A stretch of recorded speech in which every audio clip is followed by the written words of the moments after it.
All right, when looking at your AlexPy, I noticed that a lot of you didn't know how to find inverse functions. So I thought I would talk about that quick in a podcast. So say I have a function, and again, this is just f of x. It doesn't mean f times x. It's just kind of another notation for y.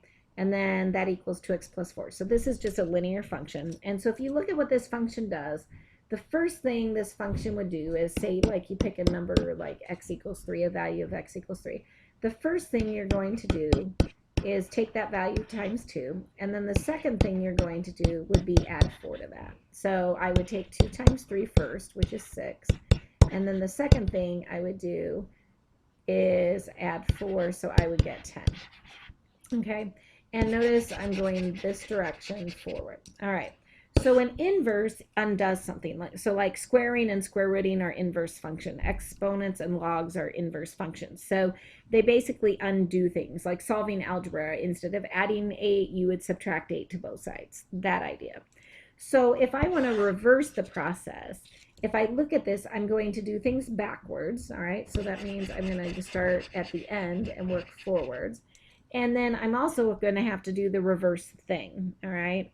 So instead of adding 4, I'm going to have to subtract 4. And instead of multiplying by 2, I'm going to have to divide 2. And so the idea of an inverse is to get you back to your original. So if I take my last thing and do things in the inverse order and in the inverse operation, I should be able to get back to that number. So if I start with 10 and I subtract 4, all right, I get 6. And then if I take 6 and divide that by 2, I get 3, which, if you notice, is what that is. All right. So how would I write that function as far as order of operation goes? All right. And I can kind of do that. So let me show you the method for doing that instead of just thinking about it, and then I can make it have sense over here. So basically what's happening is here my input is x and my output is y. Over here, if you notice, my input was actually the y and my output is actually the x. So it makes sense when you're doing an inverse function is that this is basically your y, that's your x, that's your input, that's your output. So to solve it, what I'm going to do is, instead of having a y here, or f of x, I'm going to put x. And instead of an x there, I'm going to put a y. And then I'm going to solve for y because I want this to be my variable now. So subtract 4, right? And then I'm going to go ahead and divide by 2. So I get y equals x minus 4 divided by 2. And so usually instead of y, because obviously this was f of x to begin with, it never really was y, we call it f inverse of x because this is the inverse function.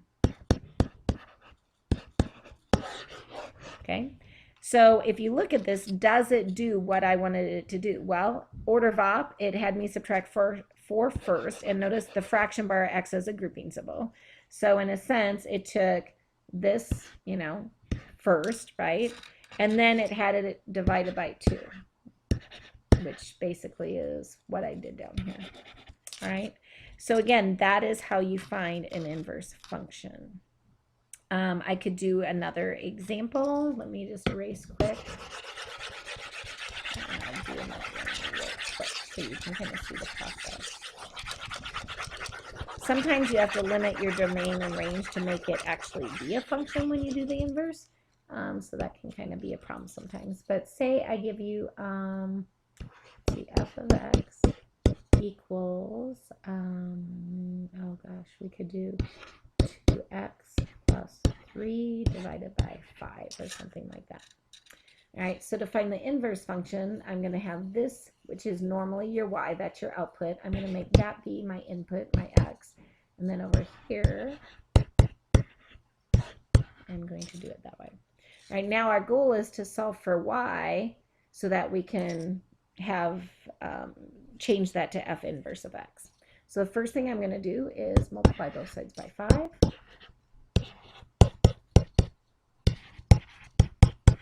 Those guys cancel. All right, then I'm going to subtract 3.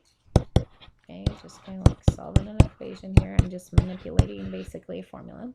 And then I'm going to divide by 2. Those cancel.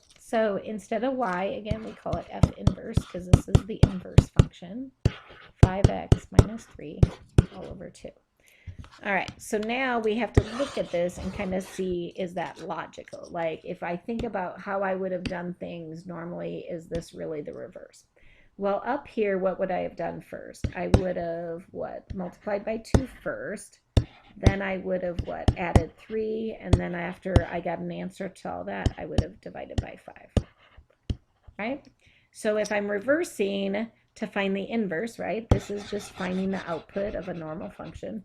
I am finding the inverse, so I'm going this direction. So my function, the first thing it should do is multiply, and notice you take your input, which is really the output of the other guy, right?